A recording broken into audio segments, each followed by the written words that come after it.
Σήμερα είναι η Παγκόσμια ημέρα των ηλικιωμένων και η παρουσία μου στο καπί της Κέρκυρας έχει συμβολικό χαρακτήρα εξαιτίας αυτού του γεγονότος.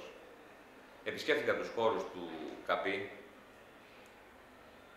οι οποίοι σε γενικές γραμμές είναι καλοί, αλλά ακούστηκαν πάρα πολλά παράπονα σε σχέση με την καθημερινή φροντίδα από πλευράς του Δήμου, την έλλειψη των οικονομικών, την έλλειψη φυσιοθεραπευτή, και είναι γεγονός ότι όλα αυτά τα αιτήματα είναι δικαιολογημένα.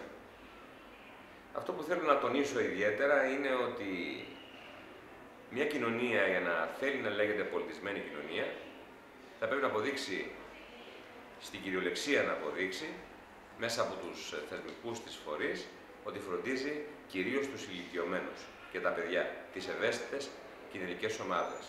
Η παρουσία μου σε αυτό το χώρο συμβολίζει ακριβώς αυτό που είπα πριν από λίγο.